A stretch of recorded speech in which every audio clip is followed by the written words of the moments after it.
The book introduces the concept of quiet problems that leaders often overlook. What's the quiet problem and why is it the hidden key to unlocking organizational success? That's a very good question.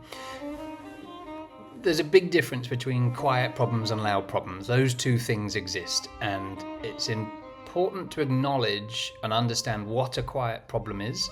And the secret then is, if you understand what the quiet problems are and where they are, that unlocks amazing success for all organizations. So very quickly, I go into much more detail in the book, which is why you should buy it, Pinky. Quiet problems are let me start with loud problems, right? Loud problems are the sort of obnoxious problems that everybody knows exists. So that's the broken piece of machinery that nobody can use properly, the broken photocopy that means that someone's got to go down 3 floors, or the broken bathroom or whatever, or the really irritating person in finance that doesn't have to be finance, that is always sucking the life out of a room, and they're always negative. Those are the big obvious ones. People that they can see them. You're at a dinner party and there's somebody very, very loud. It's a loud problem. The quiet problems are the ones that you don't necessarily see, partly because they're overshadowed by the loud problems.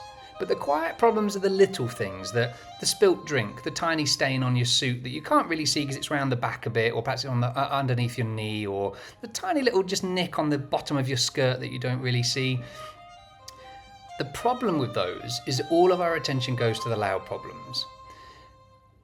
And the quiet problems slowly build up in the background because we don't see them, we don't attend to them, we don't do anything about them. And those quiet problems, this is obviously a metaphor, can be character, they can be training gaps, they can be cultural. But by accumulation, suddenly, by the sum of the parts, the individually they're not much of a problem, but if they all add up, you end up with a much bigger ton of problems. And then, of course, what happens is someone's got to deal with them all. And what we realise is that no one's ever got time to deal with loads of problems, right? There's just nobody has that because we don't expect them to all happen. And so understanding what the difference between a quiet problem and a loud problem, which are the two that actually need my attention. So in medicine, for example, if there is, heaven forbid, a car crash and you've got 5 people laid on the floor, the one that's screaming, ow, my leg hurts, quickly come and help me, is not the one that's going to get my attention.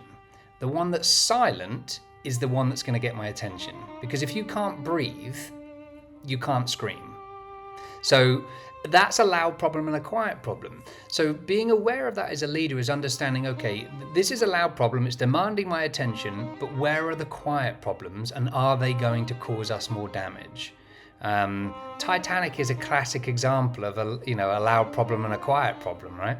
The loud problem was, we've hit an iceberg and there's a hole in it. The quiet problem was, actually there's a much bigger hole and a tear that no one's looking at because they're over here looking at the big problem that we've hit an iceberg. So as soon as you understand the difference between the two and you can spot them a bit more, you end up with an organisation that has a lot less problems, but more importantly, you're much more efficacious at dealing with them. You're sort of on top of them and managing them more.